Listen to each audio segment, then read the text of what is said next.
After a brief break, I'm resuming work, and now the work will be more precise to make it more cohesive, more accurate compared to our reference, and to add more realism. Actually, now with a fresh look, I see what stands out as inaccurate the most, and I start correcting all of that. For example, what bothers me the most right now is that the head, together with the background, looks like a single whole, meaning it doesn't stand out from the background. We'll separate that now. It's clearly lighter and maybe brighter near the face, like this.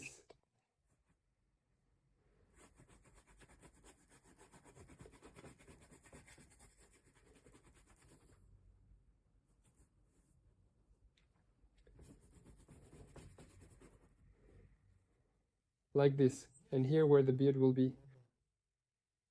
It's better to darken the background there. First, we'll lighten the beard.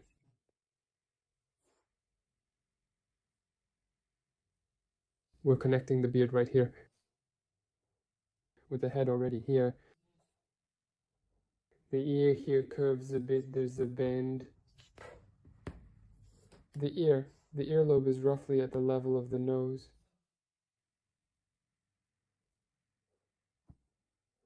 We add a shadow at the bottom of the background to create some contrast. Right here, okay, we have the shoulders roughly here.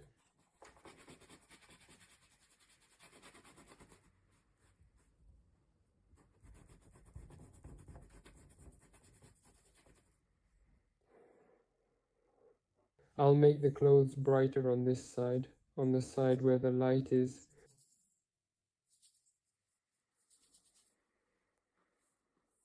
I'm making the shoulders higher.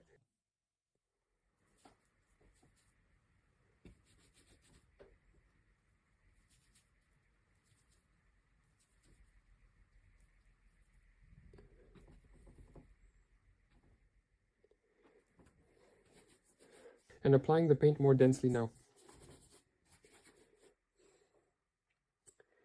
I'm going slightly over the beard, but not too much.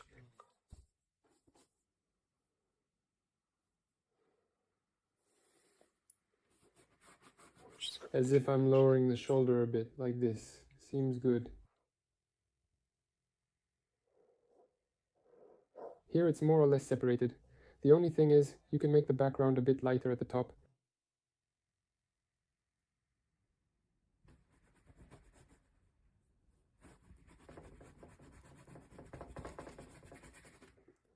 Maybe I'll take a slightly brighter turquoise yellow. White. And I don't really want to add any kind of orange here either.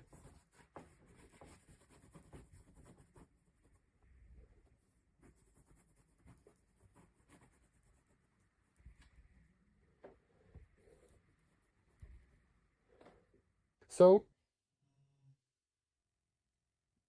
on this side, we make the background even brighter so that we have even more contrast. Here I use Turkish blue and yellow, a little bit of orange. No, actually probably more yellow. We need more yellow and orange.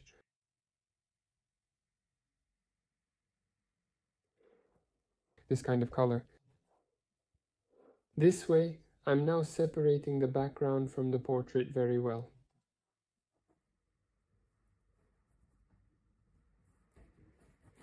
And for us, it starts to stand out from the background. Approaching work with a new perspective. You first notice what stands out most. What stands out, what needs the most work. And mainly try to do this not with the details, because there really aren't any details yet, but with the large shapes, with the big spots.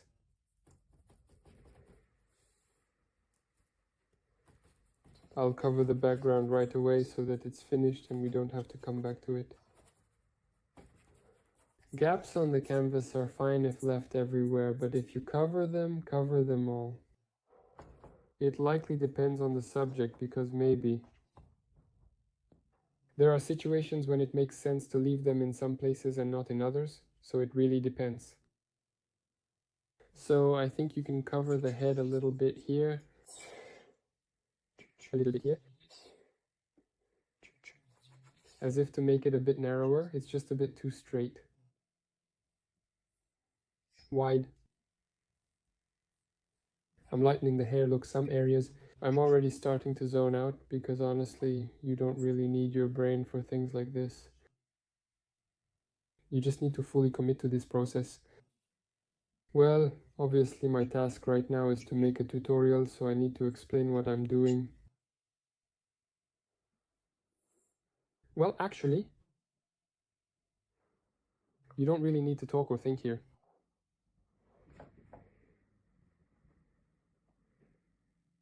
I'll try to work with as many colorful shades as possible. Don't get stuck on the idea that if the hair is gray, then it has to be this color, or if it's like that, then you have to use that color. We need to create a shimmering effect in the painting, so I'm also breaking up the edges a bit so they're not too sharp. To achieve this shimmering effect, you need to use a lot of different shades. And they don't always start working together right away. Sometimes you keep adding, and at some point, suddenly the picture starts to come together. So don't rush to conclusions. Again, I'll repeat, the brain starts to criticize, saying, "You're doing something wrong, buddy." You just need to try to distance yourself from it and enjoy the process. Analysis may be needed in some cases, but generally it's unnecessary. So, well, I already like it overall in terms of its shape. Now, I can also immediately make his clothing on the left side a bit denser. Right here, black as the base, and then orange-red into it. I throw in some colors.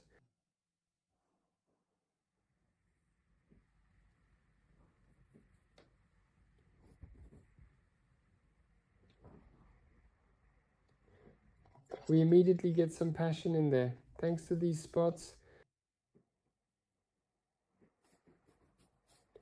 I deliberately leave these areas loose, just like that.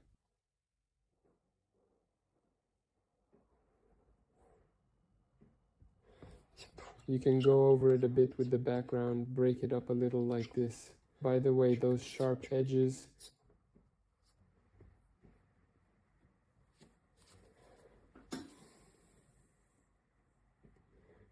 Pashka is slightly visible on something. Right here, if we outline it too harshly, we need to soften it a bit. It's also unclear, so unclear parts remain. It doesn't matter to me. Here's the face. I'll work on it now. I want to leave it dry if that's needed, in more detail. In this case, I want to make a lesson where I show exactly how to turn spots into good detailing in one session. It can be done, but it's much more difficult.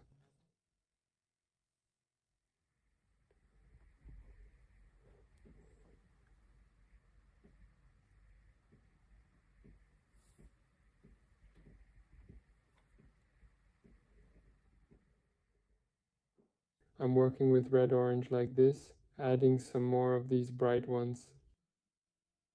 Oh, by the way, I'll try it right now in small pieces.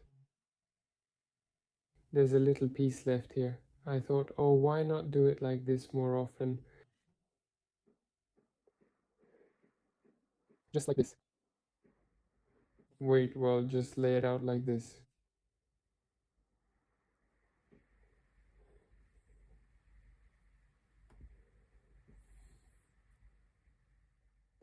My eyes are wider than they need to be right now, so I squint them a little.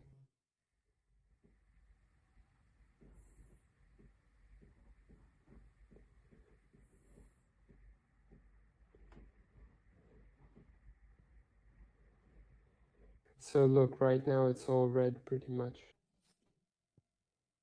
Now I'm going to add all sorts of greenish, bluish, and purplish shades. What I usually do is take straight blue, mix it with our peach to make it a bit dirtier, and add it to the shadows. I don't use pure blue because it would be too loud. But a dirty blue actually looks really good. This blue in the shadows of the beard will also look cool. It's basically already here.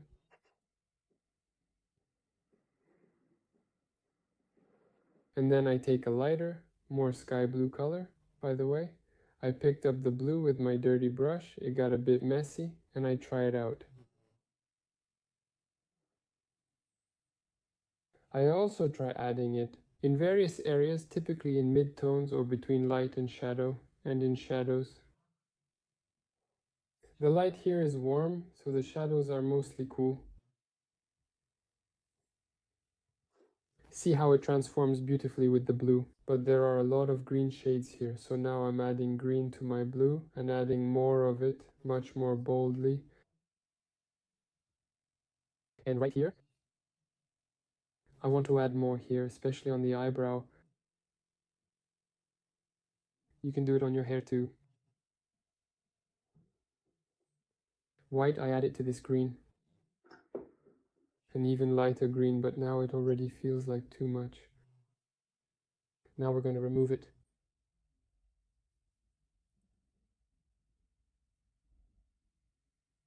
Oh, by the way, the yellowish greenish one is also cool. We'll add that one now too. That's actually how I came to this style.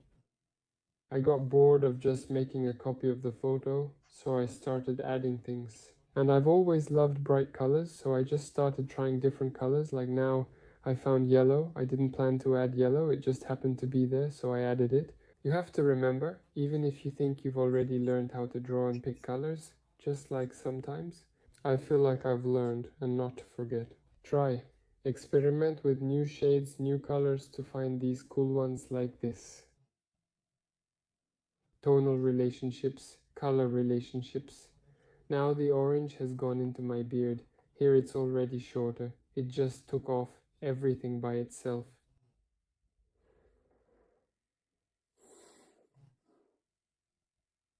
Well, now it feels like there are already too many of those yellow-green ones. Let's try some more. Let's just try purple. Again, at this point it's purely for the sake of experiment. Purple kind of stands out, but maybe in the shadows you can add just a little bit of it. Mostly it stands out. Fix the lips a little bit. It's really purple here, so I'm removing it. Okay, now I take white, and now I'm going to paint the beard with more realistic colors.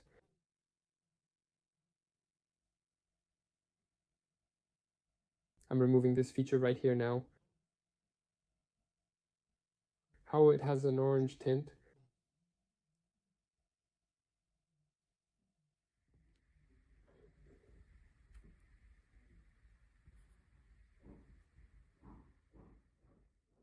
I'm already removing it here. I'll try to take it in pastel right now and put it right here to throw it in here in pieces.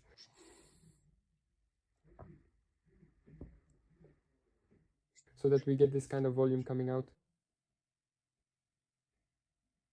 Here you can of course use a different brush, maybe an old one, something really fluffy like this.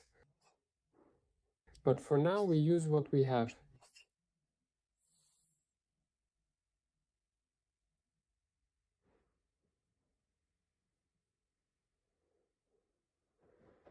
We'll also add some highlights on top in a few places.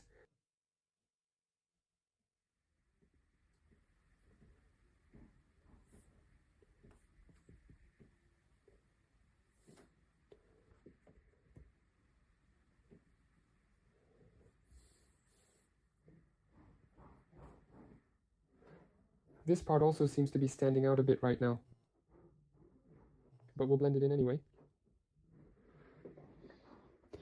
Alright, here we're getting rid of this gap.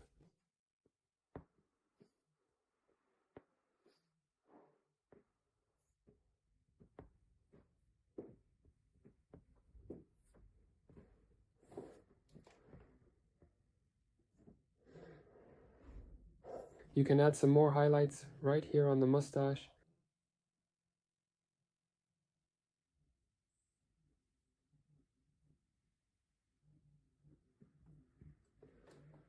Well, I think this stage is enough.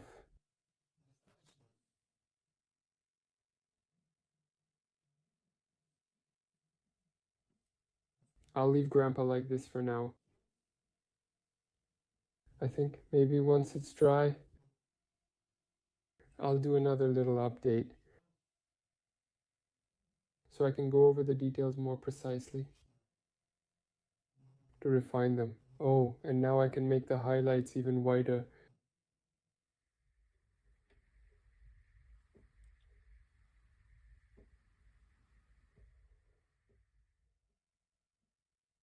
Especially on the forehead. See how bright they are there. Oh, good. The brush strokes are going on quite enough.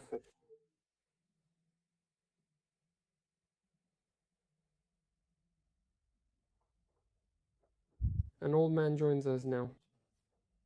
Interesting. I'll also show you with a dry brush, another angled one. How can you make hair?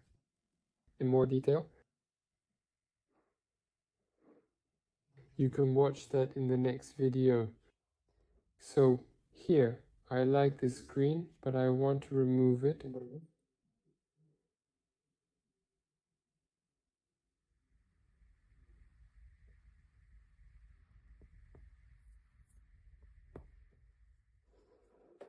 So something truly gets lost. Okay, well, there's still some light on the ear.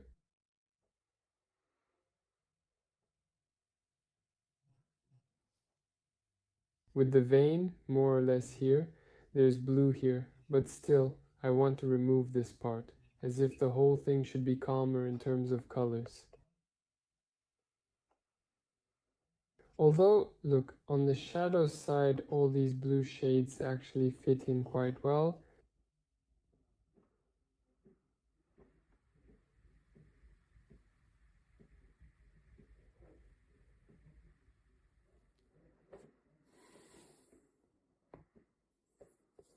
So I can still adjust the eyes a little bit now.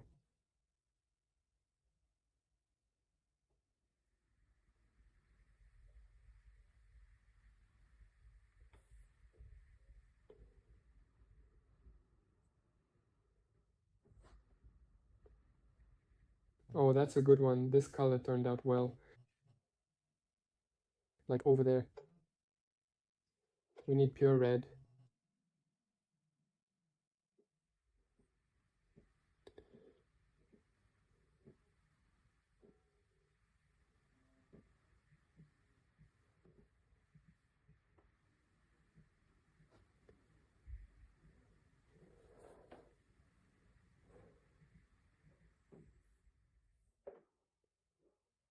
To the puppy's eyelid.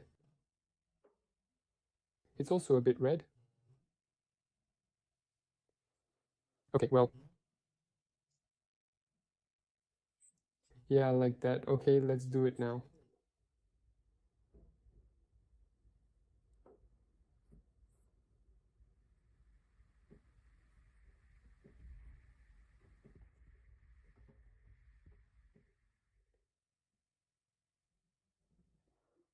Okay, well, let's stop here for now. Alright, the last stage with Grandpa. Now I'll just be refining it with small details. I'll mostly work like this, with these kinds of brushes, to refine the details. And now I'll also be clarifying the colors. In some places it's just missing something like this. Some kind of pinkish peach. Like something like this. This one's too much. I'll add some white now. This is probably what's missing. A middle tone, something calm. I'm going to use it everywhere now. Add it.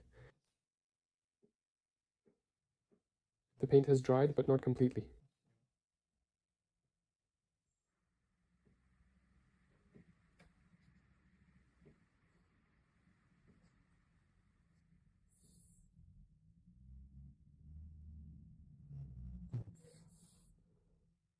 We added here as well. Basically here. Well, I don't even know if there's any point in commenting because here it's just I'm just clarifying some things about the tone, about the color. For example, like this round one. I'm going to use a fine brush now to make thin hairs.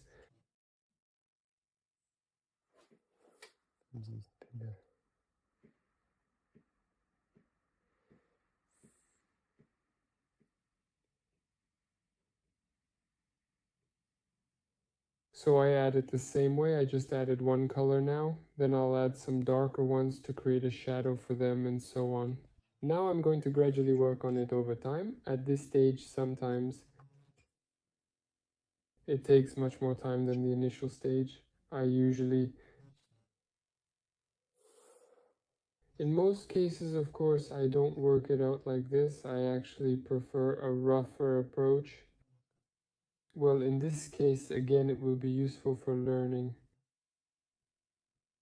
You see one shade there, then I take a second shade, add it, and in this way, I gradually refine all the details.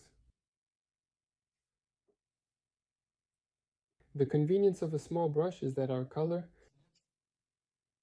you don't need to wash the brush, just take a new color and go right over it. Well, if you really want to change the color drastically, then obviously you use a cloth and wipe it off. You can take white with a hint of blue and make highlights like this, because with blue it will glow, but if you make it warm, it will hardly differ from what you already have. In working out the details. Don't forget that if you get stuck for too long on some micro level, you can lose the overall integrity. Look from a distance more often, squint your eyes, and see if the part you're working on fits in overall, or if it stands out from the overall tone. By the shades. Let's move to the other eye so it doesn't stands out just enough, no lag. Somewhere smoother. I'm already making these transitions, blending everything so that all these volumes are softened. I'm also checking the shape. When you're working on the eyes, compare them to each other so that they match in lines, shapes, and the direction of the gaze. You definitely need to work on them in parallel, otherwise you might keep refining one and then realize it has drifted off to the side, down, or somewhere else entirely. Here I added some blue, intentionally some green, but now I'll also mix in a bit of red. Like a little reflection here as well.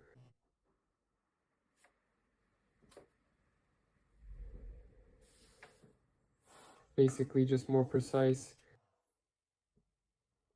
Shadow is a must under the overhanging eyelid. Here, by the way, is where the eyes are. You can make some cool highlights. For example, right here, on the border of the eyeball and the upper and lower eyelids, plus on the border. This is you. Upper and lower eyelids.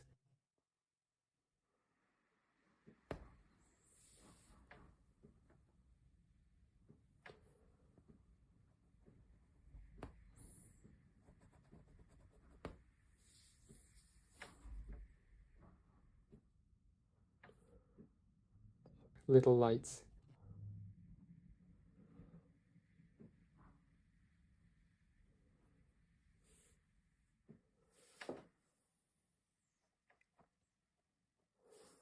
It's been a long time since I really just tried to finalize all the details. I wouldn't say this is really my thing, but of course for learning, for understanding, it's useful. I'm adjusting the lighting a bit, adding some And here, by the way, you need to understand that the more thinly you work at this stage, the more transparent the paint will remain. It's during the painting process when you're working thinly. In the process, you can see it well, but when it dries, it can almost completely disappear because thin layers get absorbed as they dry. You could say they almost vanish. So keep that in mind. So if you want the mark you're making right now to stay clearly visible, just as it is now, you need to use thicker paint. But if your goal is to make it semi-transparent, you can use a thin pleated layer. Basically,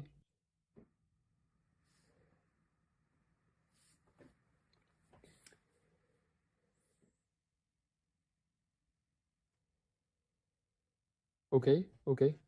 Now, to make this green look more realistic, I'm going to soften it a little bit. I'll make it less noticeable so it looks more realistic. Basically, if I blend everything like this everywhere, it will look even more realistic, but also more boring. That's why you need to fill out this boundary. At what point do you want to leave it? I don't like it when everything is blended like this, for example.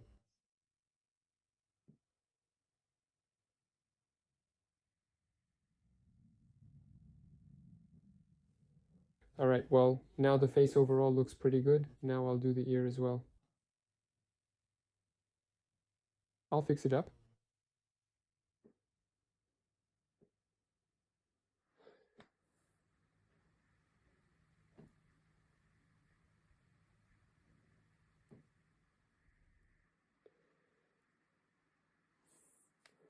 Something a bit darker because it's not enough.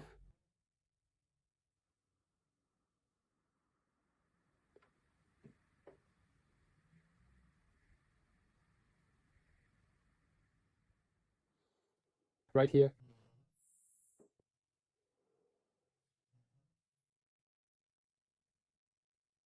And right here. Well, overall, I like it chopped up like this. Again, you could take even more and work on it somehow, but I don't want to. The key is avoiding self-deception. You can always say, for example, that's how I see it, that's what I want. But in reality, you might just be unable to do it, even in a more detailed or realistic way. Because of that, they decided, as I mentioned, that's how I want it, so I won't work on it more. You need to understand that for yourself. What do you mean by that? Are you running away from difficulties? Or do you really want it that way? In my case, I just don't see the point. So it can become just a little bit more real. But I'll spend a lot of time on it, and it doesn't really give me any joy from the process of struggling with it. All the way to super realism, I want it to feel alive, so the movements stay alive and preserved. Essentially, over time, this shifted away from that realism where everything is completely smoothed over. If you look at my old works, my old paintings, they didn't have these kinds of lively brush strokes, just to make it very realistic. I want it to be light here. So overall, looking at the picture, it seems pretty good. I'll touch up the lips now, then move on to the hair, which still needs a lot of work.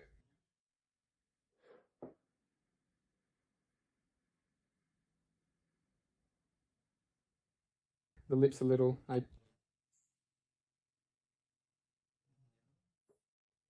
just a little bit, now the shadows.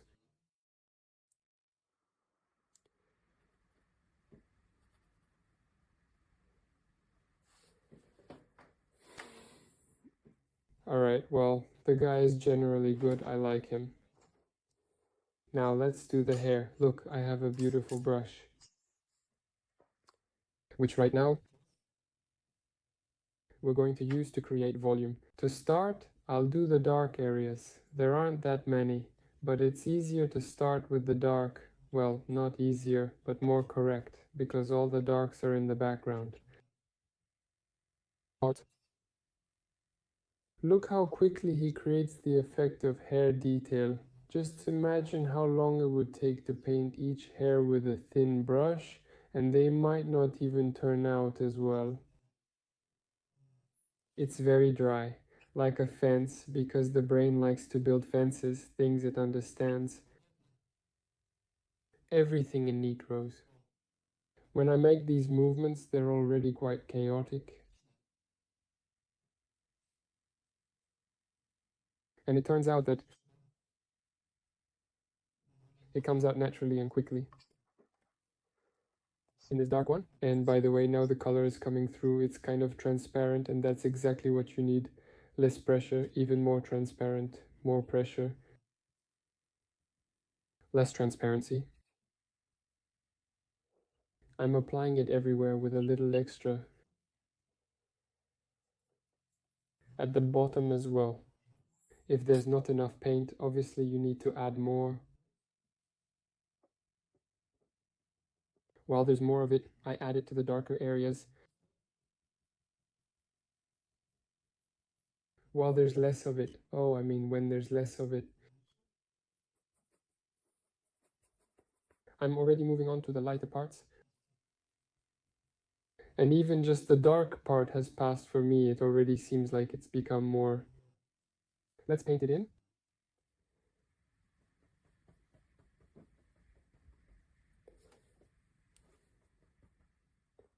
That there are some individual socks missing here. Now we make the color lighter, adding some real gray hair.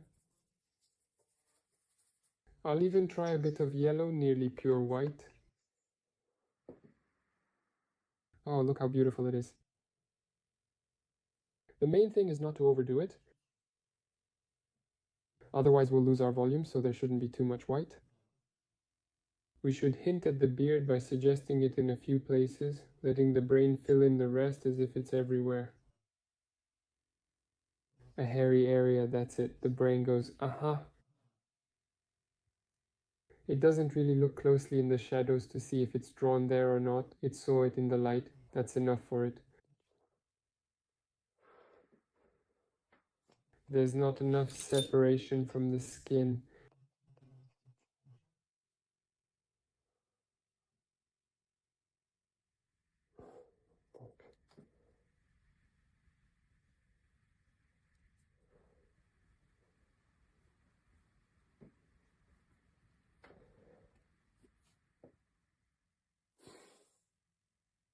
Here it's more gray. Well, since I seem to have less paint now, I don't really mix it. I add another color too. Just a little hint. Look, don't. More, the main thing is not to overdo it. Also just a little bit on top. Well, in some places it's already too much. It's already starting to look unnatural. Okay, I also picked up some kind of middle tone.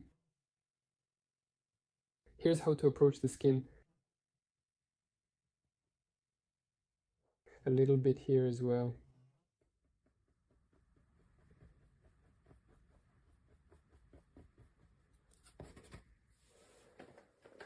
I think that's probably enough. I won't even refine this part, it's too much. It will be just as it is. A little bit rough like this. So here's another one.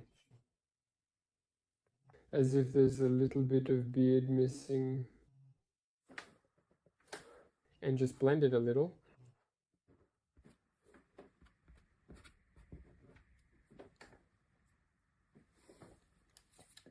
Maybe it makes sense, just a little. I'm waiting to slim down to darken.